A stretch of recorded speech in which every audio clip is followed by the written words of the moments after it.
Since my first review of Cadeler back in November, the stock price of the company has gone up about 70%. In that time, Cadeler has welcomed their 10th wind turbine installation vessel, Wind Mover, ahead of schedule. They have extended their backlog to 2.8 billion euros, with 80% of it reaching the final investment decision. Also, the company has extended their business to operation and maintenance, to increase fleet utilization rate, and secured a significant contract in Taiwan. If you think that you've missed the boat, pun intended, on an obvious multi-bagger, don't worry. For some reason, company is still trading at a depressed PE ratio of 8, which is especially surprising to me because recent instability in the Middle East, Europe once again has been reminded that the energy independence is not a choice but a necessity in this increasingly energy-dependent world. Offshore wind in Europe has to overcome other constraints such as shipyard capacity and electricity grid capacity, but Cadeler is positioned to be a primary beneficiary of this Europe's 500 gigawatt offshore wind expansion ambition because they own the biggest, the most modern fleet in Europe capable of installing supersized turbines that have become industry standard because of the cost efficiency. If you want to learn more, stay tuned.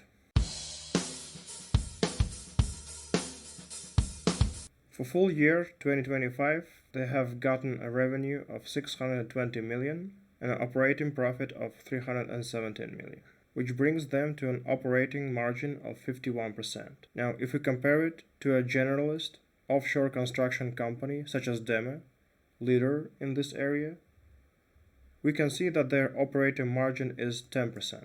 Now, DEME is a wonderful company, I have nothing against it, but it underlines that Cadeler's management has correctly identified highly lucrative niche inside the offshore construction, especially if we expand our investment horizon to decades. We can see that the demand for offshore wind is projected to increase dramatically. Many European countries has agreed to coordinate and build 15 gigawatts per year between 2030 to 2040. Current leader being United Kingdom, country is leaning aggressively to offshore wind as their source of energy independence. Company guides for a revenue of 854 to 944 million euros in year 2026. Don't get scared about flat EBITDA. Remember that in year 2025, Cadeler has received about 110 million cancellation fee for the cancellation of Hornsea 4 project. It's not a sign of decreasing operational efficiency. The other decision that was made in this period is Cadeler has opened Nexra. This is how they call their operating and maintenance branch, and they project that the demand for operating and maintenance will continue to grow. Now, operating and maintenance do not have the same type of profitability as construction contracts, but it optimizes fleet utilization rate and can add a recurring revenue to the company, so it would not be as dependent on those contracts. As more and more offshore wind turbines will be installed in the world, more reliable this operating and maintenance segment would be. Now Cadeler is expecting to receive 2 more vessels, Wind Ace in year 2026 and Wind Apex in 2027. Each subsequent vessel will increase Cadeler's capacity for construction and consequently capacity for revenue generation. Another exciting news about new vessels, Cadeler announced that they raised 175 million euros to fund initial capital commitments for 2 proposed T-class wind foundation installation vessels and the potential acquisition and conversion of a scour protection vessel.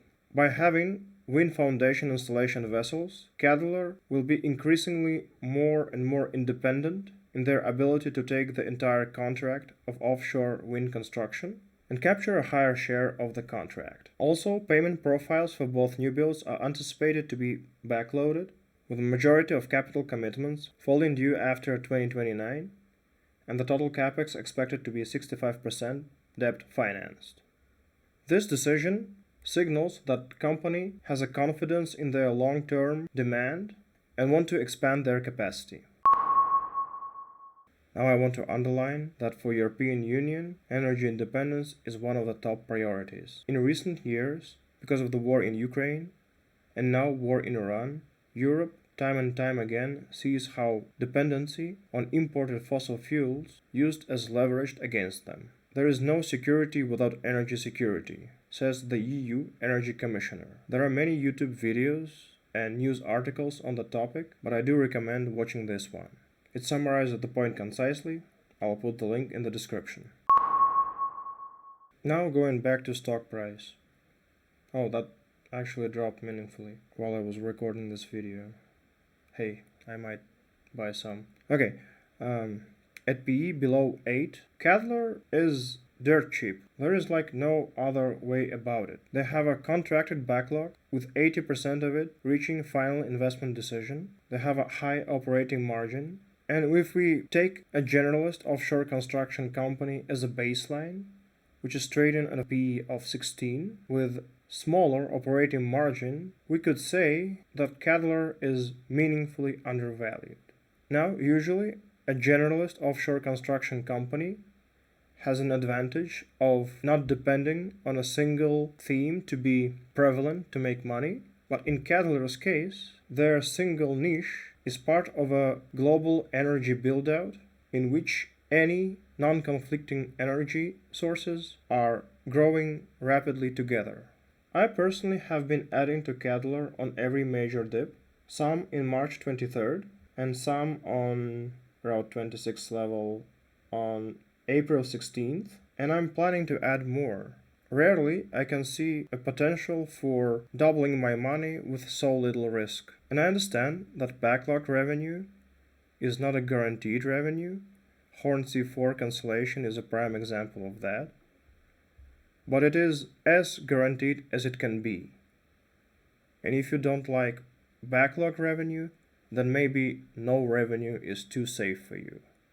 Personally, I see political will and industrial necessity for further energy build-out, and Cadeler happens to be an enabler company that controls a very important bottleneck.